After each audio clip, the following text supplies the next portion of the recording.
vou fazer uma pergunta mais direta. A lei da atração funciona olhando no mapa astrológico? A lei Eu da chego, atração. eu falo assim, não vamos fazer diferente essa pergunta.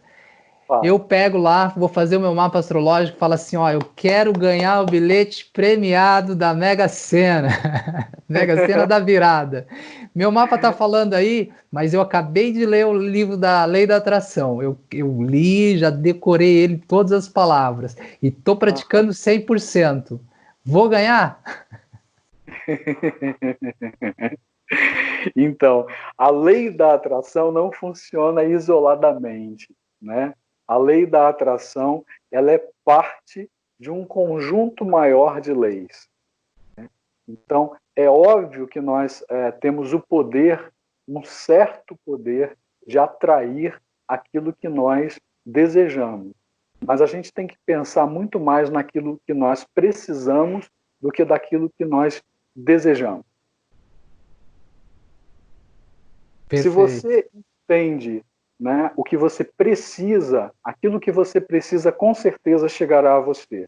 Não necessariamente aquilo que você deseja, porque o desejo normalmente é uma manifestação do ego, né?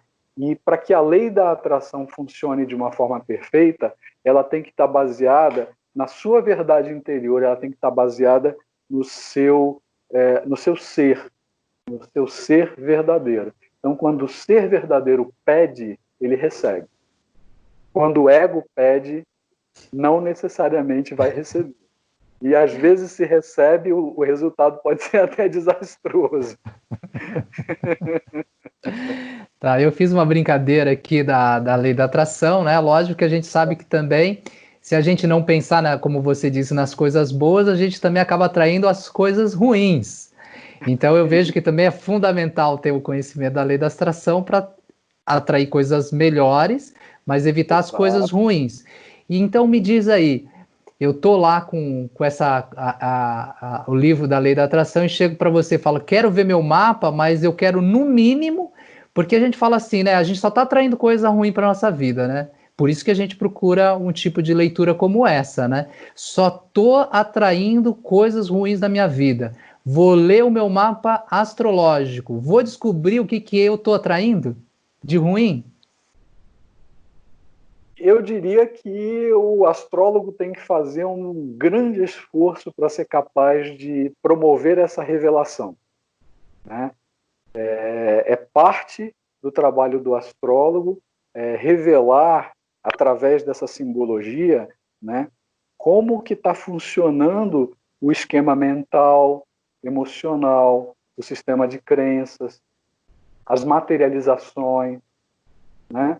E está tudo interligado, né? Quando você vê uma materialização ruim sendo manifesta numa determinada posição do mapa, você vai entender que aquela manifestação ruim está conectada a um estado mental distorcido, né, que pode ter sido aprendido, que pode ter sido herdado, trazido de uma vida passada, mas com certeza ele está associado a um estado mental. Então você tem mente, emoção e matéria trabalhando juntos. Então a análise tem que englobar essas três coisas para que ela possa ser uma análise frutífera, para que ela realmente possa oferecer saídas e alternativas para as dificuldades. Eu não estou Perfeito. querendo dizer com isso que a astrologia seria, digamos assim, a panaceia para resolver todos os problemas. Não, muito pelo contrário. Eu acho que a astrologia ela é uma forma de você ter um reflexo imediato. É como se você se olhasse num espelho. Se você tiver uma boa leitura, é como olhar num espelho cristalino. Tá? Mas o trabalho de transformação não foi feito ainda. Aquilo foi uma leitura, foi uma visão, foi um darshan, né? Como se fala na Índia. A partir do darshan, você tem que partir para a ação, né? Então, essa ação implica no uso dos remédios, no uso da continuidade do autoconhecimento, no desenvolver das boas características, do bom caráter. Então, essas realmente são as coisas que vão promover uma mudança de vida.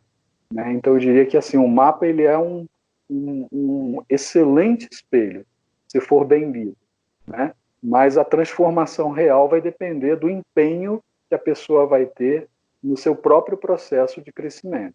Eu já tive, por exemplo, pessoas que fizeram mapa comigo e eu vou falar de uma experiência, entre aspas, negativa, né?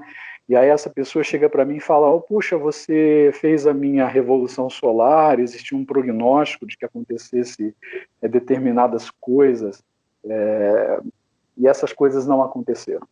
Aí eu lembrei a pessoa, né? Eu falei assim, eu falei que essas coisas poderiam acontecer sim, mas eu pedi que você realizasse uma série de exercícios e procurasse outros tipos de ajuda. O que você fez? A pessoa baixou a cabeça e falou, eu não fiz nada. Ou seja, a pessoa não teve movimento afirmativo e transformador nenhum. Então o potencial ficou latente. Não adiantou a leitura. Então, assim, a leitura funciona quando a pessoa ela pega aquela informação e ela vai utilizar aquela informação para promover o autocrescimento. Perfeito. Ou seja, não é só a leitura que é importante o aconselhamento e é importante que o consulente siga o aconselhamento. Uhum. Então vamos ver se eu mais ou menos entendi de forma geral, simplificada, né, simplista, o que seria, agora vou até chamar de uma leitura de um mapa, né, e aí eu vou pedir para você complementar essa minha linha de raciocínio. A leitura do mapa é você se olhar no seu espelho. Aí você olha nesse seu espelho, você vai ter as suas tendências ou probabilidades negativas, mas você também vai ter as suas probabilidades positivas. Você vai ver as duas coisas e você vai ter um aconselhamento, né? Uhum. Se no estado meu atual eu já estiver tendendo para o meu lado negativo, né? Então pode-se dizer que, pô, eu não tô conseguindo ver essa coisa aqui, né? Ou se eu estou tendendo para esse lado, fala, tá, mas está indo tudo bem, mas olha, lá na frente pode ter algumas coisas aqui, ó, continua aqui. É isso que seria o mapa? É isso mesmo, perfeito. A sua analogia foi fantástica, né? A gente lida com essa polarização mesmo, né? Com potencialidade, tanto para o adharma quanto para o dharma, né? Potencialidades para você transformar o karma, né, em karma positivo. Esse é o objetivo. Se você tem coisas boas, vamos pegar essas coisas boas e reforçá-las. Vamos energizá-las. Se você traz coisas negativas, vamos neutralizá-las e vamos transformá-las, né? Eu não quero dizer que com isso a gente crie uma experiência humana totalmente positiva, né? Isso não existe. O que você consegue fazer é, na realidade, através da consciência, imobilizar o lado negativo. Mas o negativo ele vai continuar a existir, né? É a questão de luz e sombra, mas você domina ele, né? Você imobiliza ele, você sabota ele, né? Então, por exemplo, se você é uma pessoa que tem uma tendência a gostar muito de chamar a atenção, né? E isso é uma coisa que te prejudica, que faz com que as pessoas se afastem de você, que achem você uma pessoa chata. Você mesmo se pega carente, exigindo atenção de todo mundo, essa coisa toda, né? Então, como é que você lida com essa tendência? A tendência está lá, é uma tendência, né? Você vai precisar sabotar essa tendência, né? Você vai precisar, ao invés de chamar a atenção, aprender a ouvir, a escutar, a dar atenção. Isso é um remédio possível, né? Então, na medida em que você realiza o ato contrário, né, aquela tendência se enfraquece. A leitura do mapa astrológico, o que ele vai me dar de informação? Por exemplo, o que a pessoa pode ter de compreensão dos desafios, de quem ela é, de como, qual você também falou do propósito de vida, mas tenta me explicar um pouquinho melhor dessa relação. Mapa astrológico, eu nasci com aquele karma, né? O que eu posso ganhar de conhecimento com o mapa astrológico? A gente, se nós não estamos no estado de perfeição, a gente sempre nasce com karma, né? E esse karma sempre vai ter uma quantidade de elementos positivos e uma quantidade de elementos negativos. Dependendo da pessoa e do tipo de vivência que ela teve e tem, ela pode ter mais energia positiva, mais karma positivo, ou ela pode ter mais karma negativo, né? E a pessoa sabe disso, ela sente isso, ela procura ajuda, né? E isso é visível também no mapa, porque normalmente um karma negativo ele é sinalizado através de conflitos planetários, de aflições planetárias. Então, é assim que a gente percebe. E é assim que a gente vai buscar, digamos assim, as orientações, os remédios, né? Vou usar uma outra comparação aí, né? Então, eu tenho lá no meu mapa esses conflitos com os meus planetas, né? E eu também sei que na minha vida nada está sendo fácil, então eu já entendi isso daí. Em um outro momento, eu até discuto em um dos meus vídeos falando sobre o quão negativo é nossa mente, né? A gente nasce e cresce num ambiente tão negativo que a gente fica com uma mente tão negativa. Então, hoje a gente tem, por exemplo, práticas como afirmações positivas, que eu vejo que elas funcionam e trabalham muito mais num sistema de purificação da mente, né? Já que sua mente fica tão negativa, então, diante desses desafios kármicos, astrológicos, que a gente vem carregando e traz para essa vida, a gente fica emperrado. Então, a gente sabe sobre afirmações positivas e sobre a lei da atração. É possível a gente alterar, vamos falar, às vezes uma vez uma pessoa me falou assim, leu a minha mão e falou, olha, você não vai ser rico. E aí eu falei assim, rico, o que significa rico para você? Ser o Bill Gates, ser um bilionário, ter 200 bilhões de dólares na conta, ou ter 100 bilhões de reais na conta, né? Porque para mim ser bilionário é 200 bilhões na conta, né? Mas será que é possível, diante de um mapa astrológico, diante dos conceitos da lei da atração, de modificações, o quanto é possível a gente modificar isso aí de forma positiva, né? Existe um limite? Eu acho que assim um trabalho bem feito ele é feito para que haja uma modificação. Então, como você mesmo apontou, existem remédios, né? Então, afirmações são remédios, mantras são remédios. Cada planeta tem um mantra específico. Cada planeta ele possui a dominação de uma deidade. Então, quando você, por exemplo, se torna devoto de uma determinada deidade, você automaticamente está cuidando do karma daquele planeta. Determinadas ações, elas vão interferir no karma. Todas as ações altruístas, todas as ações que melhorem o seu caráter, que manifestem o que você tem de melhor, elas vão alterar os aspectos negativos do planeta, vão transformar esses aspectos em aspectos positivos. Nesse sentido, é muito importante que a pessoa não fique fixada nos processos ou nos pontos negativos do próprio mapa. O ponto negativo é só para você tomar consciência, não é para você acreditar nele como um destino ou como uma realidade imutável. E voltando um pouquinho lá, deixa eu ver, tem uma outra coisa que eu acho que eu não entendi muito bem. Então a gente vem com os nossos karmas, nasce com eles, mas eles, digamos que eles vão nos ajudar numa direção, né? Do que a gente precisa melhorar, corrigir, buscar esses antídotos, e o mapa vai poder ajudar a gente. Mas é possível mudar uma coisa como essa, por exemplo, a gente está falando muito de relacionamento. Você já deu o exemplo de uma pessoa que ela viu que no mapa a probabilidade dela ter relacionamentos difíceis e não conseguir se casar era mais uma interpretação dos desafios que ela precisava em relação a isso. Né? E a gente falou bastante sobre relacionamentos. Então, mas vamos falar sobre dinheiro. Ok. Aquela pessoa nasceu e ela vai enfrentar, por exemplo, uma nunca vai ter dificuldade com dinheiro, né? E essa daí talvez seja até um dos grandes,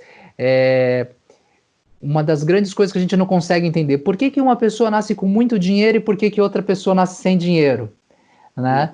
Tá, e a pessoa que nasce com muito dinheiro nunca vai ter problema com dinheiro. E essa pessoa que nasceu sem nenhum dinheiro, é possível ela transformar isso, observando uma leitura do mapa astrológico, falar, não, aqui está a mina de ouro, a sua mina de ouro, né? Que a gente diria da lei da atração. É só você falar, eu quero ter abundância, que a abundância chegue em minha vida, que tudo acontece, ou existe algo a mais ali que você consegue identificar no mapa?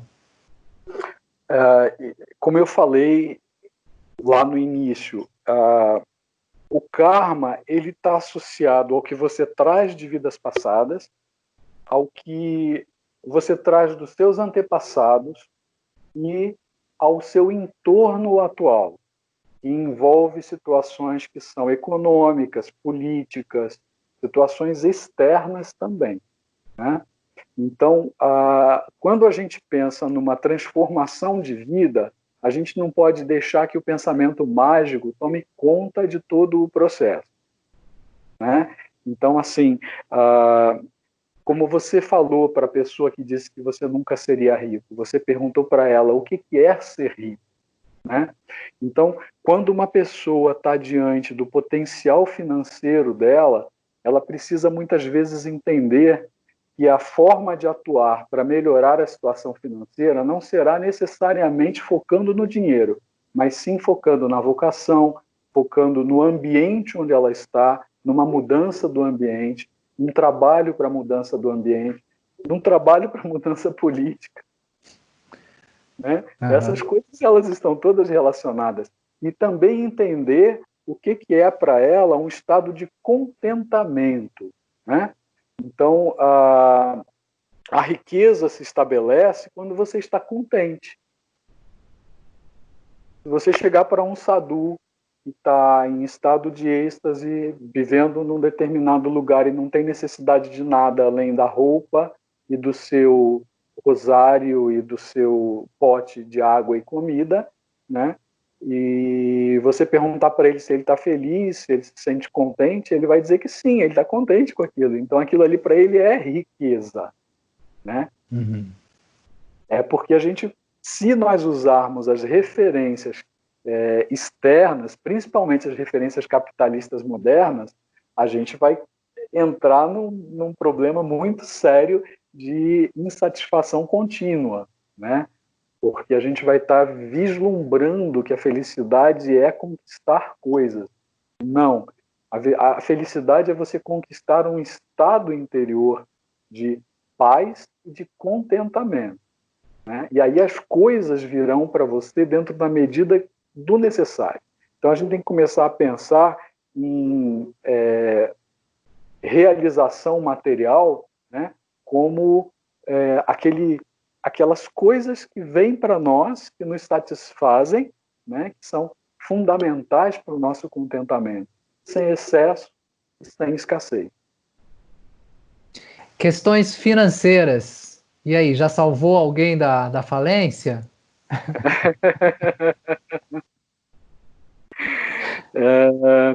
Digamos assim que eu ajudei algumas pessoas a refletirem sobre a conduta profissional. Então, algumas pessoas, ao mudarem a direção, o caminho ou o jeito de lidar com a profissão, elas melhoraram, em consequência disso, a situação financeira. E para as pessoas, de uma forma geral, o meu conselho é esse: encontrem, busquem caminhos para a felicidade, entendendo que amor, compaixão e gratidão são as bases fundamentais para que a gente se alinhe com o nosso ser verdadeiro, com o ser que está dentro de nós e que sabe de tudo.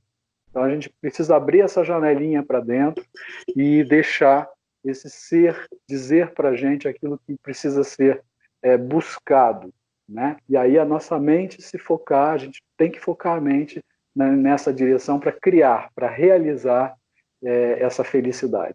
E quem quiser encontrar você, como que faz para te encontrar? Eu sou o Gopi Krishna, Wilton Gaio, sou psicólogo clínico, sou mestre em antropologia pela PUC de São Paulo e sou astrólogo védico. Comecei os meus estudos de astrologia com 19 anos, com um monge ortodoxo grego na cidade de Recife. Estudei com ele 3 anos, foram 3 anos maravilhosos, e a partir daí eu comecei a trabalhar com a astrologia tradicional, a astrologia ocidental.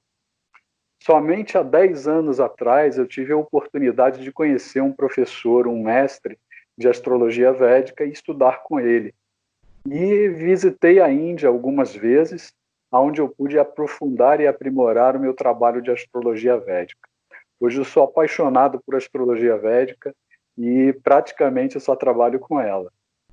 Então, eu tenho um telefone, que é o meu WhatsApp. Eu tenho feito todos os atendimentos via online, através de videoconferência. Esse telefone serve tanto para os trabalhos de psicoterapia quanto para os trabalhos de astrologia também.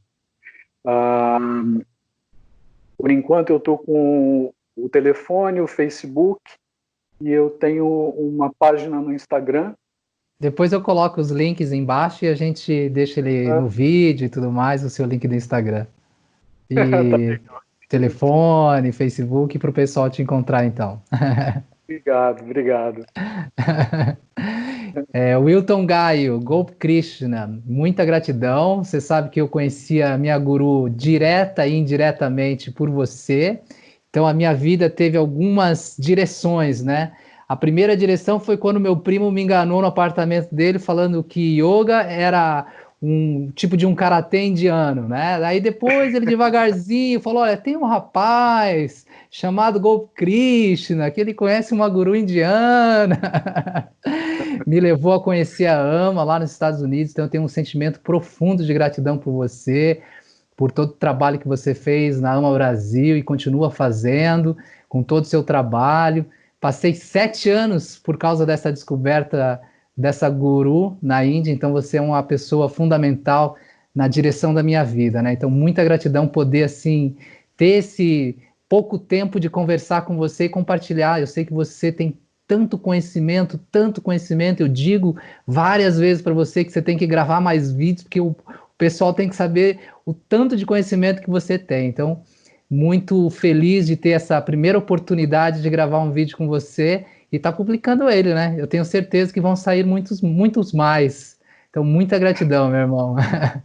Querido, eu sou extremamente grato pela oportunidade e eu quero deixar também registrado, né, que agradeço porque você realmente está abrindo um caminho, né? Você também está me guiando nesse momento em um tipo de atividade que eu nunca realizei, é a minha primeira vez, é a minha primeira entrevista, é a minha primeira live, né? É a minha primeira oportunidade de falar sobre astrologia e, principalmente, sou muito grato por poder ter essa interlocução com você, que é uma pessoa que eu admiro muito, né? Admiro muito, né? Por tudo que você é, por tudo que você realizou, né? Passar 7 anos dentro de um ashram, estudando, trabalhando, servindo, não é para qualquer um, né? Então você é um Hanuman, né? Da nossa história